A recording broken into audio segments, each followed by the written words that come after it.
হার্দিক পান্ডিয়া কি সত্যি জেলে যেতে পারে? ফাইনালের জয়ে আনন্দে কি করে ফেললেন বিশাল বড় মাপের ভুল? বন্ধুরা, টি-20 বিশ্বকাপ জয়ের পর যখন পুরো ভারত আনন্দে মেতে উঠেছে, তখন সেই আনন্দের মাঝে একটা ঘটনা নিয়ে শুরু হয়েছে বড় বিতর্ক। আর এই বিতর্কে কেন্দ্রে রয়েছে ভারতীয় দলের অন্যতম অলরাউন্ডার হার্দিক পান্ডিয়া। ফাইনাল ম্যাচে জেতার পর মাঠে জুড়ে তখন উৎসবের পরিবেশ ছিল। খেলোয়াড়রা একে অপরকে জড়িয়ে ধরছে, নাচছে, গান করছে, আনন্দে নাচছে। সেই সময় হার্দিক পান্ডে ও সহথর্তীদের সঙ্গে জয়ের আনন্দ উদযাপন করছিল, আর সেই সঙ্গে উপস্থিত ছিলেন তার বান্ধবীও। কিন্তু ঠিক সেই মুহূর্তে ঘটে যায় এমন একটি ঘটনা যে এখন বড় আইন ঝামেলার রূপে নিতে পারে। জয়ের আনন্দে হার্দিক পান্ডিয়া নিজের কাঁধে ভারতীয় জাতীয় পতাকা জড়িয়ে নাচছিলেন এবং আনন্দ করছিলেন। পরে তিনি তার বান্ধবীর সঙ্গে বিজয়ী মঞ্চের এক কোণে যান এবং সেখানে বসে বা হেলেন দিয়ে কথা বলতে দেখা যায়।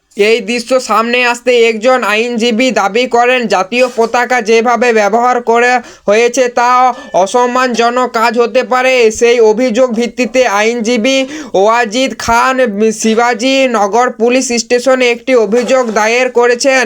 তার বক্তব্য অনুযায়ী the provision of insult to national honour 11,971 এর সেকশন 2 অনুযায়ী জাতীয় পতাকা সম্মান বজায় রাখা বাধ্যতামূলক। যদি কেউ প্রকাশ্য জাতীয় পতাকা অবমাননা করে তাহলে আইনের অধীনে শাস্তি হতে পারে।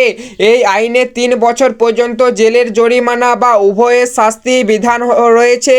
আইনজীবীরাও জানেন, জাতীয় পতাকা পুরো দেশের প্রতীক, তাই দেশের যে কোনো জায়গায় থেকে এই ধরনের ঘটনার বিরুদ্ধে অভিযোগ করা যায়। সেই কারণে তিনি থানায় লিখিত অভিযোগ জমা করেন দিয়েছেন এবং এখন পুলিশ বিষয়টি খতিয়ে দেখবে। তবে অনেকে মনে করছেন এটা ছিল শুধু জয়ের আনন্দের মুহূর্ত এবং ইচ্ছাকৃতভাবে কোনো অসম্মান করা হয়নি।